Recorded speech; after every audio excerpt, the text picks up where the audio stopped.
தமிழகம் எங்கும் max gold cash for your gold. Max gold நீங்க தங்க மட்டும் இல்லைங்க, பிளாட்டினம், டைமண்ட், சில்வர், ரூபினி எதை வேணாலும் விற்கலாம். உங்களுக்கான பணம் ரொக்கமா கையிலயோ இல்லைன்னா பேங்க் அக்கௌண்ட்லயோ உடனடியாக செலுத்திடுவாங்க. மார்க்கெட் மதிப்பை விட 100 ரூபாய் ஒரு கிராமுக்கு உங்களுக்கு கூடுதலாக கிடைக்கும். தமிழ்நாடு முழுக்க டோர் ஸ்டெப் சர்வீஸும் இவங்க ப்ரொவைட் பண்றாங்க. உங்களுக்கு கோல்ட விற்கணும்னு அதுக்கு ஒரே ஒரு பெஸ்ட் பிளேஸ் மேக்ஸ் கோல்டு தான். கால் 04445454545. வணக்கம். Big topic with Karthik Mayakumar. America இந்த உலகத்துக்கு சிம்ம சொப்பனமாக திகழ்கிறாங்களா? ஈரானுக்கு எந்த அளவுக்கு பயத்தை விதைக்க முடியுமோ அவ்வளோ தூரம் ட்ரை பண்ணிக்கிட்டு இருக்காங்களா? ஆனால் ஈரானை சும்மா சொல்லக்கூடாது, அமெரிக்காவுக்கு எந்த அளவுக்கு த்ரெட்டை கொடுக்க முடியுமோ கொடுத்துக்கிட்டு இருக்காங்க. இதுக்கு மத்தியில் இயற்கையும் அமெரிக்காவை ஒரு வழி ஆக்க ஆரம்பிச்சிடுச்சு. இதெல்லாம் பற்றி தான் முழுக்க முழுக்க பார்க்க போகிற நிகழ்ச்சிக்குள்ளே போகலாம்.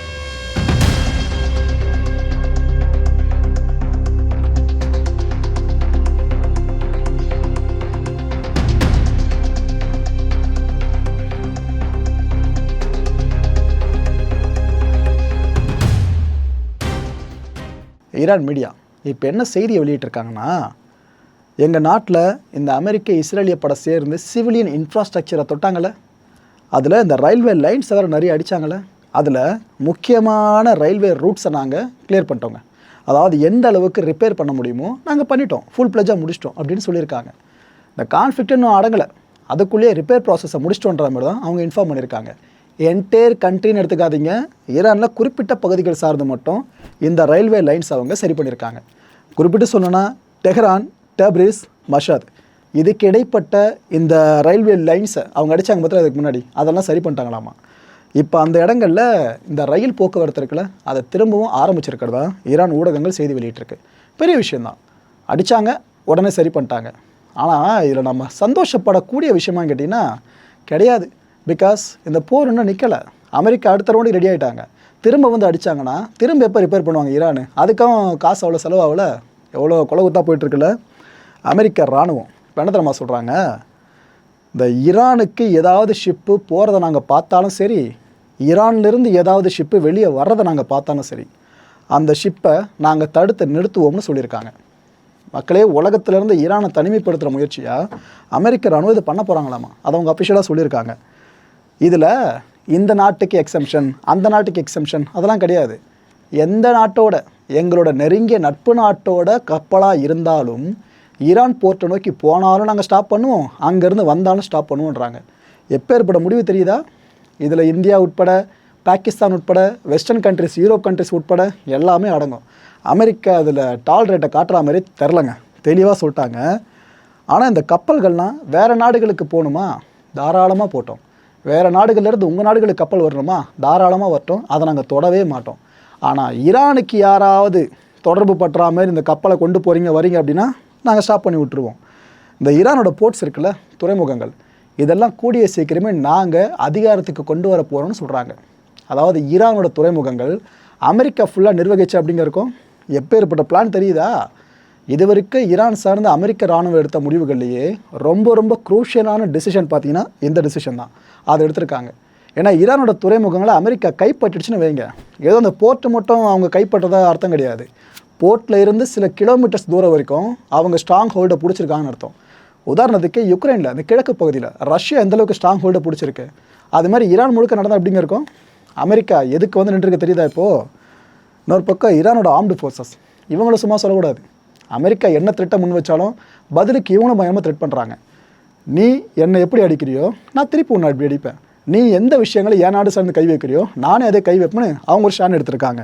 அதாவது Persian Gulf and sea of Oman, இங்கே இருக்கிற துறைமுகங்கள் இருக்குல்ல, இது எல்லாமே இனிமேல் யாருக்கும் சொந்தமானதாகவோ இல்லைனா அவங்கெல்லாம் பயன்படுத்தக்கூடியதாகவோ கூடிய சீக்கிரம் இருக்காது அப்படின்றாங்க. ஏன்னா அமெரிக்கா ஈரான் அடிக்குதுன்னா ஈரான் திருப்பி எங்கே அடிக்கும்? ஒன்று இஸ்ரேலில் இல்லைனா மிடில் ஈஸ்ட்டில். இப்போ மிடில் ஈஸ்ட் தான் கை காமிச்சிருக்காங்க. ஓ, நீங்கள் எங்கள் துறைமுகங்களை தொடுறீங்களா? ரைட்டு, கல்ஃப் முழுக்க துறைமுகங்கள் இருக்குல்ல, நாங்கள் அதை தொடுறோன்னு இருக்காங்க. நாங்கள் இது சார்ந்த நேஷ்னல் டியூட்டி இருக்குல்ல, அதை ஆரம்பிச்சிட்டோன்னு சொல்லி வச்சுருக்காங்க ஈரான். ரொம்ப பெரிய பிரச்சனையாக மாறுங்க இது. ஏன்னா துறைமுகங்களை கை வச்சிட்டா அங்கே அட்டாக்ஸ்லாம் நடக்குதுனாக்கா அப்புறம் ஒரு நாட்டில் நிறைய உங்களுக்கு பேரலாக ஆயிலை ப்ரொடியூஸ் பண்ணியோ பிரோஜனம் இருக்காது. எங்கேருந்து நீங்கள் கொண்டு வருவீங்க? அப்போ ஏற்பட்ட ரிஸ்க்கை இதை மாற்றி விட்டுரும். கல்ஃப் ரீஜனை பொறுத்த வரைக்கும் ஒரு போர்ட்டு கூட சேஃப் கிடையாது. நாங்கள் அடிக்க ஆரம்பிச்சிட்டா எல்லாமே நிர்மூலமாயிடும். ஸோ இப்படி நாங்கள் பண்ண ஆரம்பிச்சிட்டோம் அப்படின்னா உலக பொருளாதாரம் இருக்குல்ல அது சரியும், உலக அமைதி இருக்குல்ல அது சீர்குலையும் அப்படின்னு அவங்களே சொல்கிறாங்க. ஸோ இதெல்லாம் நடக்கக்கூடாதுன்னா அமெரிக்கா சைலண்ட்டாக இருக்க சொல்லுங்கள். எங்கள் போர்ட்டை கை வச்சா நாங்கள் திருப்பி அங்கெல்லாம் அடிப்போம். ஸோ உலக அமைதி கெட்டு போச்சுன்னா அதுக்கப்புறம் எங்களை கேட்காதீங்கன்னு ஈரான் ஆர்ம்டு ஃபோர்ஸை சொல்கிறாங்க. இது மட்டுமா, ஈரானுக்கு எதிரான போர் அப்படின்றது உலகப்போர் அப்படின்றாங்க. ஏன்னா நாங்கள் மட்டும் பாதிக்கப்படும்னு நினைக்காதீங்க, உலகமே பாதிக்கப்படும்னு இந்த அமெரிக்கா அடிக்கடி சொல்லலை. ஈரான் ஃபுல்லாக பிளாக்மெயில் பண்ணுவாங்கன்னு அதை லிட்ரலாக களத்தில் இறங்கி ஈரான் பண்ணிட்டு இருக்க மாதிரி தான் இந்த விஷயங்கள் அமைஞ்சிருக்கு. இதுக்காக ஈரானை ஜட்ஜ் பண்ணிவிடுங்க, நான் அப்படி சொல்ல வரல. நடந்துகிட்ருக்க செய்திகளை கேட்டுக்குங்க, அவ்வளோதான். ஏன்னா இப்போ ஈரானை பார்த்தா அவங்களுக்கு வில்ல நாடு மாரி இருக்கும், நாளைக்கு அமெரிக்கா பண்ணதை பார்த்தா அது வில்ல நாடு மாரி இருக்கும். அண்டு வால் ஸ்ட்ரீட் ஜேர்னல் இவங்க என்ன செய்தியை ரிப்போர்ட் பண்ணியிருக்காங்கன்னா, இந்த ரீஜனல் கண்ட்ரிஸ் இருக்குல்ல, மிடில் ஈஸ்ட் முழுக்க, அவங்கெல்லாம் இப்போ புஷ் பண்ணிக்கிட்டு இருக்காங்களாம். ஐயா சாமி, தயவு செஞ்சு பேச்சுவார்த்தை திருப்பி ஆரம்பிங்க. நீங்கள் வேறு ஈரானோட போர்ட்ஸை தூக்க போகிறேன்றீங்க, ஈரான் வேறு இங்கே இருக்க எல்லா போர்ட்ஸையும் கையகப்படுத்திடுவோன்றாங்க, இல்லை அச்சு காலி பண்ணி முச்சு விட்ருவோன்றாங்க. தயவு செஞ்சு உட்காந்து திரும்ப பேசுங்க, பேச்சுவார்த்தை மூலமாக தீர்வு காணுங்க, எங்களால் இதுக்கப்புறம் தாங்க முடியாதுன்னு அவங்களாம் புஷ் பண்ண ஆரம்பிச்சிட்டாங்களாம். அவங்க நிலமை கொடுமைங்க. இந்த மிடில் ஈஸ்ட் நிலமெல்லாம் எதுவுமே பண்ண முடியல, அவங்களால சிக்கி தவிச்சிக்கிட்டு இருக்காங்க. ஒரு பக்கம் அமெரிக்கானா, இன்னொரு பக்கம் ஈரான். டொனால்ட் ட்ரம்ப்பு இந்த கதையின் நாயகன், வில்லன் கூட நீங்கள் எடுத்துக்கலாம். இவர் இப்போ என்ன சொல்கிறாரு, இந்த ஹார்முஸை கிராஸ் பண்ணோன்னா ஈரானுக்கு ஏதோ டோல் ஃபீலாம் கட்டணுமாமே, அதெல்லாம் யாரும் கட்டாதீங்க, கட்டணம் யாரும் கொடுக்கக்கூடாது அப்படின்றாரு. நாங்கள் இன்னும் சர்வதேச வாட்டர்ஸ் பகுதியில் தான் இருக்கோம், இது யாருக்கும் சொந்தமானது இல்லை, நம்மளோட ஆர்மடெல்லாம் அங்கே தான் வெயிட் பண்ணிக்கிட்டு இருக்கு. இங்கே எனி ஈரானியன் எங்களை நோக்கி ஃபயர் பண்ணாங்க அப்படின்னா, இல்லைனா இந்த பீஸ்ஃபுல் வெசல்ஸ் இருக்குல்ல அதை நோக்கி ஃபயர் பண்ணுறாங்க அப்படின்னா நாங்கள் பார்த்துட்டு சும்மா இருக்க மாட்டோம். அதுக்கப்புறம் உங்களுக்கு நரகம்னா எப்படி இருக்கும்ன்றதை தெளிவாக காமிச்சிரும், அவ்வளோ அடியை திருப்பி அடிப்போன்னு ட்ரம்ப் வார்ன் பண்ணியிருக்காரு. எனக்கு தெரிஞ்ச ஈரான் எப்பவுமே ஃபஸ்ட்டு ஆரம்பிச்சதில்லை, ஆனால் அமெரிக்கா ஆரம்பிச்சு விட்டுரும். எப்படி முடிக்கிறதுன்னு தெரியாமல் தவிக்க விட்டுருவாங்க ஈரான் அமெரிக்காவை, அது வேணால் நடக்கும். இந்த முறை அதான் நடக்கும்னு எதிர்பார்க்குறேன். இதுக்கு மத்தியில் டொனால்ட் ட்ரம்ப்பை என்னென்ன அப்பியரன்ஸில் காமிச்சிக்கிட்டு இருக்காங்க தெரியுமா சோஷியல் மீடியா முழுக்க. ஒரு பக்கம் பார்த்தீங்கன்னா அவர், ஒரு பக்கம் இவருன்ற மாதிரி என்னென்ன அப்பியரன்ஸோ, கடைசியில் இந்த அப்பியரன்ஸ் கொண்டு வந்து வச்சிருக்காங்க. டொனால்ட் ட்ரம்ப் எப்படி மார்க் பண்ணுறாங்க ஈரானை பார்த்தீங்கன்னா, ஈரான் மீடியாவில் break an enemy blockade by blockading their blockade, don't trouble the trouble. அந்த டைலாக் ஞாபகம் இருக்கா? கிட்டத்தட்ட அந்த டச்சை ஈரான் மீடியாவில் ட்ரை பண்ணியிருக்காங்க போல இருக்குது. அதாவது இந்த எதிரிகள் உருவாக்கி இருக்க அந்த தடை இருக்குல்ல, இப்போ ஹார்முஸை பிளாக் பண்ணி வச்சுருக்காங்க ஈரான், அது போல் இந்த பிளாக்கை காலி பண்ணணுன்னாக்கா அந்த பிளாக்கை பிளாக் பண்ணணும். புரியுது அவங்களுக்கு? புரிஞ்சுருக்குன்னு நினைக்கிறேன். இப்படி தான் ஈரான் மீடியா முழுக்க ட்ரம்ப் அவர்களோட ஸ்டேட்மெண்ட் ஒன்றுத்தையும் இப்படி எள்ளி நகையாடிட்டு இருக்காங்க எல்லாருமே. இது மத்தியில் ரெண்டு முக்கியமான மனித உரிமை அமைப்புகள், ஒன்று ஐஹெச்ஆர்னு சொல்லக்கூடிய ஈரான் ஹியூமன் ரைட்ஸ், இது நார்வே பேஸ் பண்ணது, அண்டு பாரிஸை பேஸ் பண்ண டுகெதர் அகேன்ஸ்ட் டெத் பெனால்ட்டி, அதாவது மரண தண்டனைகள் இருக்குல்ல, இதுக்கு எதிரான அமைப்புங்க. இவங்கெல்லாம் சேர்ந்து இப்போ ஒரு ஸ்டேட்மெண்ட்டை வெளியிட்டிருக்காங்க. ரொம்ப ஷாக்கிங்காக இருக்குது. இப்போ ஒரு நாட்டில் மரண தண்டனை எத்தனை நிறைவேற்றப்படும் நம்ம கேட்ட வரைக்கும்? ஒரு 10, 15, 20, ஒரு 100 அதிகபட்சம். ஆனால் ஈரானில் பார்த்தீங்கன்னா போன வருஷம் மட்டுமே 1639 பேருக்கு மரண தண்டனை விதிக்கப்பட்டிருக்காங்க. போன வருஷம் மட்டுமே விதிக்கப்பட்டிருக்க இந்த சென்ஸ் நிறைவேற்றிட்டாங்களாம் மரண தண்டனை ஒரே வருஷத்தில். இதில் கொடுமை என்னென்னா 48 பெண்கள். ஒரு பக்கம் அமெரிக்கா பண்ணுறது தப்பு பாவன் பல பேர் சொல்கிறோன்னாக்கா, இன்னொரு பக்கம் ஈரான் பண்ணிட்டு இருக்கிறது என்னங்க சொல்கிறது, இவ்வளோ உயிர்கள் எடுக்கிறது. இது ஆக்சுவலாக 1918 எடுத்துக்கிட்டிங்கன்னா போன வருஷம் தான் ஹையஸ்ட் லெவலில் இத்தனை பேர் அவங்க மரண தண்டனை விதிச்சிருக்காங்களாம். கொடுமைங்க இதெல்லாம். ஈரான் இந்த மரண தண்டனை விதிக்கிறத எப்போ அவங்க ரிவோக் பண்ண போகிறாங்கன்னே தெரியல. ஆயில் ப்ரைஸ் உலகம் முழுக்க மேலே போக ஆரம்பிச்சிச்சு. இந்த ட்ரம்ப் சொன்னார்ல போர்ட்ஸ் எல்லாம் நாங்கள் தூக்க போகிறோம் அப்படின்ட்டு, அதுக்கப்புறம் 7% அளவுக்கு க்ரூட் ஆயிலோட ப்ரைஸ் மேலே போச்சு. இப்போ உலகம் முழுக்க மக்கள் பார்த்தீங்கன்னா இந்த ஈவி இருக்குல்ல, இது பக்கம் திரும்ப ஆரம்பிச்சிட்டாங்க. அதெல்லாம் ஸ்பெசிஃபிக்காக அமெரிக்கன்ஸ் அண்ட் யூரோப்பியன்ஸ் அவங்க அதிகப்படியாக திரும்ப ஆரம்பிச்சிட்டாங்க. இப்போ ஒரு ஸ்டாட்ஸ் என்ன சொல்லுதுன்னா, இந்த ஈவி இருக்குல்ல, இது சார்ந்த என்கொயரியை 28% பேர் புதுசாக பண்ணியிருக்காங்களாம் அமெரிக்கா அண்ட் யூரோப்பில். அது எப்படிங்க இந்த வண்டி வாங்கலாமா, அந்த வண்டியை எவ்வளோ கொடுக்குன்ற மாதிரிலாம் என்கொயரிஸு. இன்னொரு பக்கம் இந்த ஏற்கனவே யூஸ் பண்ண ஈவி இருக்குல்ல, இதை வாங்குறது சம்மந்தமாக 15% மக்கள் என்கொயரி பண்ணியிருக்காங்களாம். அண்ட் கடைசியாக இந்த ஈவியை லீஸுக்கு எடுக்கிறது, இது போல் எதனா கிடைக்குமான்னு 36% மக்கள் கேட்டிருக்காங்க. ஸோ ஆயில் தானே பிரச்சனை. இப்போ மற்ற நாடுகளில் போர் வரும்போது நம்ம நாட்டில் அதிகமாக பாதிக்கப்படுறது ஆயில் காசுக்கு தானே, அதுவும் வண்டி ஓட தானே இவ்வளோ தானே நம்ம தவிச்சிக்கிட்டு இருக்கோம். அது நம்ம ஈவியில் போய்ட்டால் என்ன பிரச்சனை வரப்போகுதுன்னு எல்லாம் இந்த பக்கம் திரும்ப ஆரம்பிச்சிட்டாங்க. இதில் இந்தியா பாதிக்கப்படல நினைக்காதீங்க, நம்ம நாட்டிலையும் ஈவி சார்ந்து பல பேரும் என்கொயரிஸ் ஆரம்பிச்சிட்டாங்க. இதுக்கப்புறம் ஈவி மார்க்கெட் பூம் ஆகும்ன்றதில் எந்த மாற்று கருத்தை வேணாம். இதுக்கு மத்தியில் இயற்கை அமெரிக்காவில் அதோட வேலையை ரொம்ப பெருசாக காமிக்க ஆரம்பிச்சிருச்சு. காட்டுத்தீங்க, அமெரிக்காவையும் காட்டுத்தீயும் பிரிக்க முடியாதுல. இப்போ மெகா அளவில் காட்டுத்தீ அமெரிக்காவை வாட்டி வதச்சிக்கிட்டு இருக்கு.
மக்களை இந்த கான்டென்ட்டை பொறுத்தவரைக்கும் நாமெல்லாம் சிந்திக்க வேண்டியது ஒரே ஒரு விஷயந்தான்.